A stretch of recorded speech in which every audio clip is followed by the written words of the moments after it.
tarde, boa noite, pessoal. Sejam todos bem-vindos aqui ao nosso canal do Cine Terapia. Bem, esse é o nosso primeiro vídeo, tá, do canal, e vamos falar hoje sobre o filme Um Gênio Indomável. Primeiramente, a gente precisa fazer alguns esclarecimentos. Como primeiro vídeo e, claro, para os outros também.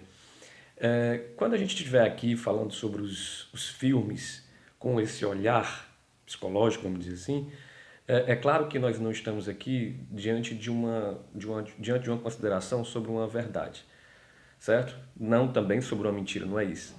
Mas aqui se trata de uma interpretação, ou seja, é sempre uma visão minha, claro, é sempre uma hermenêutica, é sempre uma interpretação, mas baseado sim naquilo que a gente tem enquanto teoria. Então, aproveito para me apresentar. Meu nome é Denis Coelho, eu sou psicólogo clínico, psicólogo empresarial, tá? Uma experiência de profissão clínica há mais de 13 anos e professor universitário também. E a teoria a qual eu sigo, para quem entende um pouco mais de psicologia, é aquilo que a gente pode chamar aí de humanismo e existencialismo, vamos colocar assim, humanismo existencial, tá bom? Então, esse filme, O Gênio Indomável, ele vai ser visto hoje sobre esse enfoque, tá bom? Então, sobre esse enfoque e, obviamente, sobre o meu enfoque sobre esse vídeo. Qualquer pessoa que assistir o vídeo, assistir o filme, ele pode ter também diversas conotações, diversas interpretações. Essa é a minha interpretação e que seja bom para vocês no sentido de que possa ser útil na vida de vocês sobre algum aspecto, tá bom? Bem, o filme O Gênio Indomável, praticamente hoje pode ser considerado aí um cult movie, né? Pela forma como ele se apresenta hoje, assim. Bem, o filme trata de um jovem, tá? Que trabalha como, vamos dizer assim, como um servente, como uma pessoa que trabalha na limpeza de uma universidade.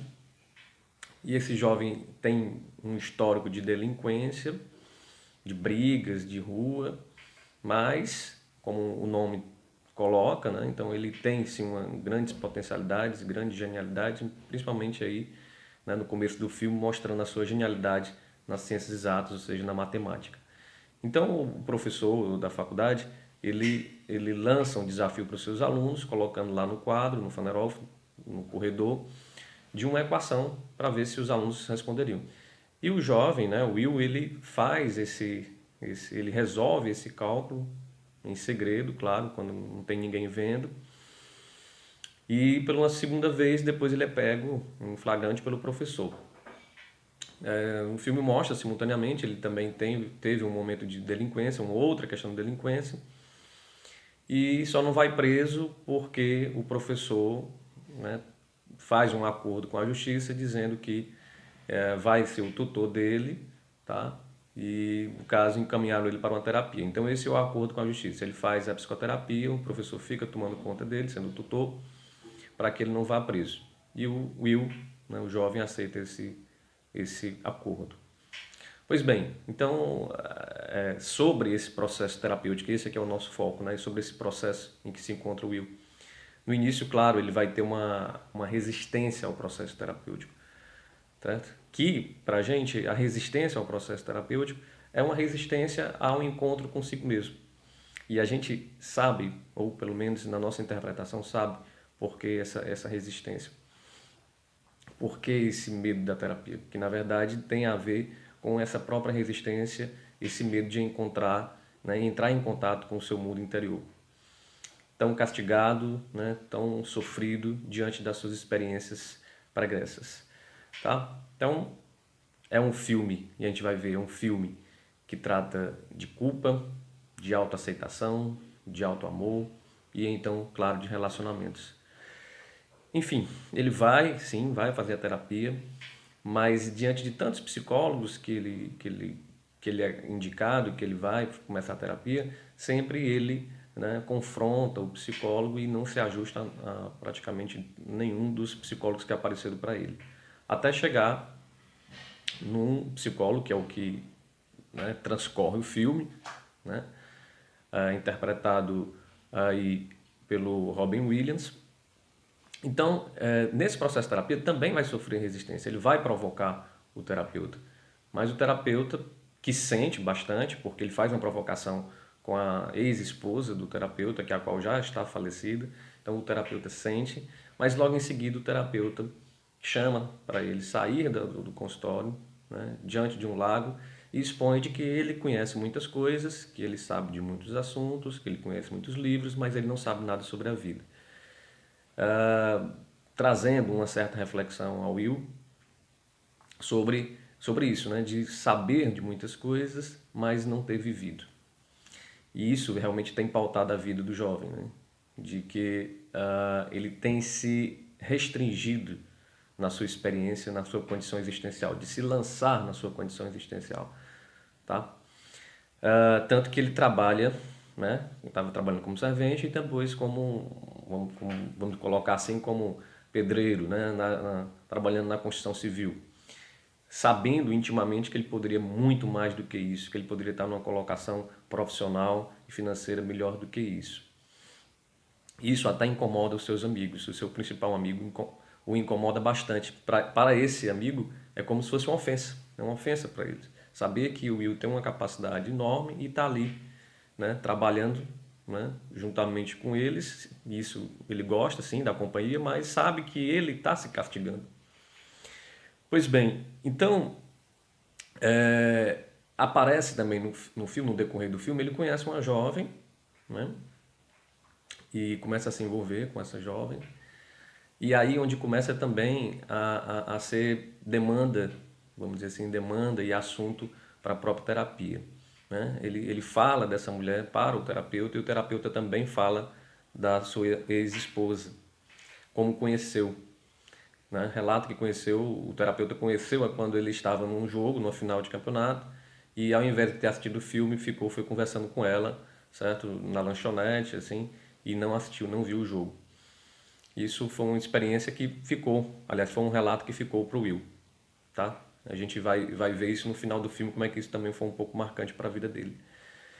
Então, o professor de matemática, aquele que ficou como tutor, queria que o Will, né, no desenrolar, já começasse a pegar, a captar empregos, mas o Will parecia que não estava preparado, estava continuando se sabotando.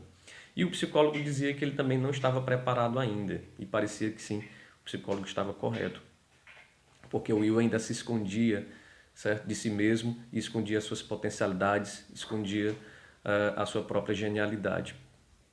Esse conflito interno se aprofunda quando a sua namorada, então, né, diz que a ama e que vai viajar e que gostaria que ele fosse junto com ela. E o Will, como mais uma resistência, mostrando essa condição de medo interno, diz que não a ama. Mas o filme dá a entender que sim, que ele gostava dela, mas por medo diz que não a ama para não ir com ela. Mais uma vez se restringindo na sua condição de se lançar na existência e de ter uma condição de mais espontaneidade.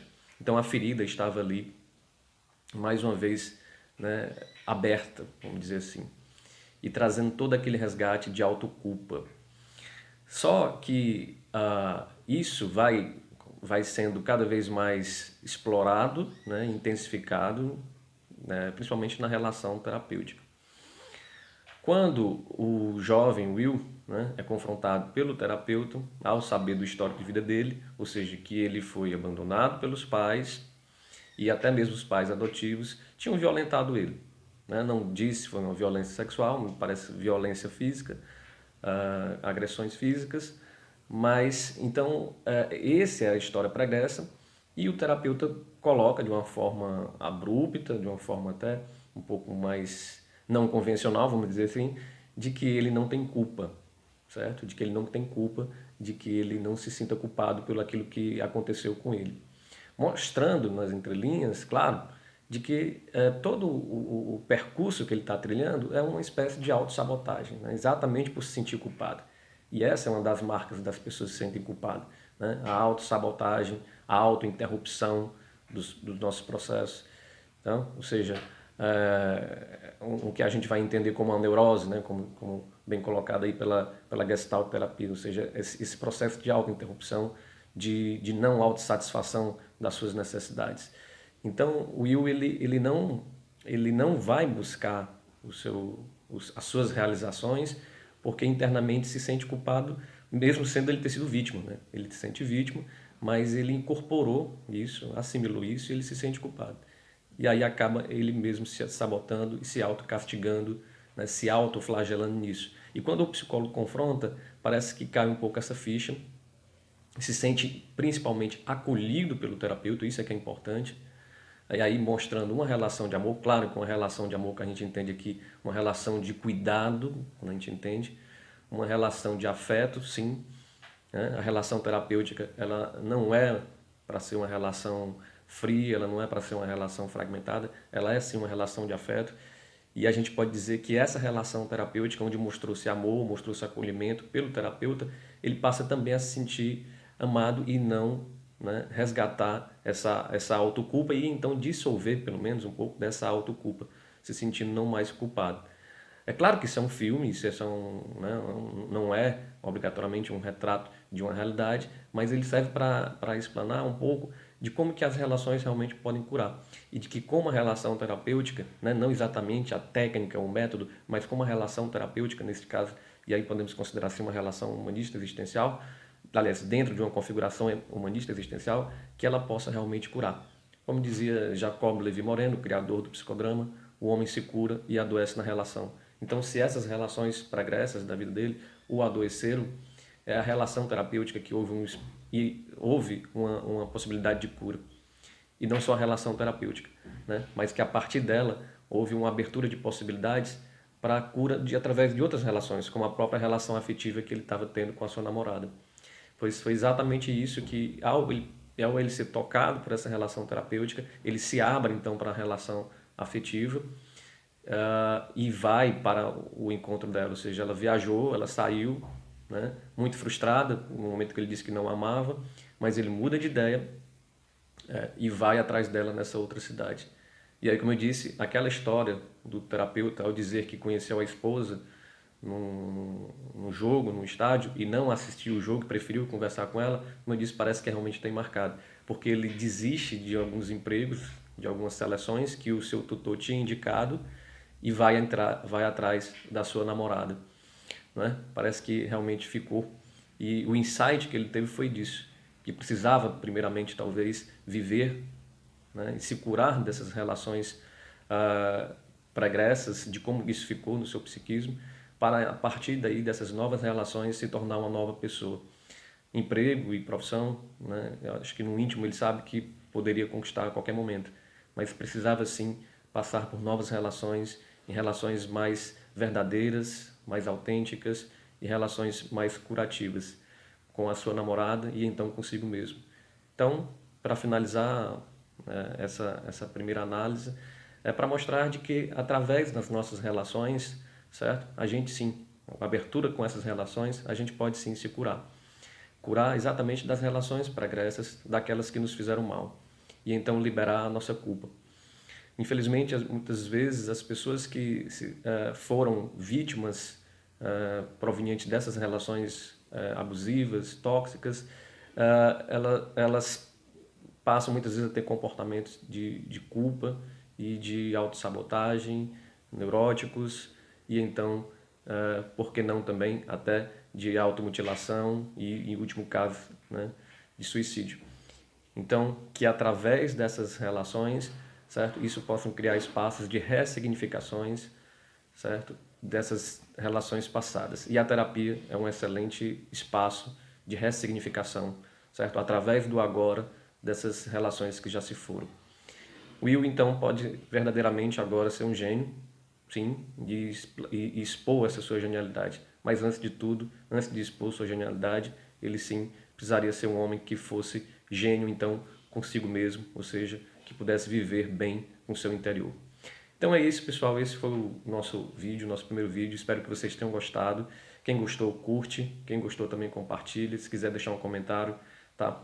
Fique à vontade aí, colocar qualquer comentário abaixo do nosso vídeo, tá bom? Então, quem quiser também deixar alguma sugestão de algum vídeo, de algum filme para que a gente possa conversar e trazer essa análise, tá? A gente vai sim fazer um estudo de tudo isso para que a gente traga o melhor aqui para vocês, tá? Um grande abraço e até lá.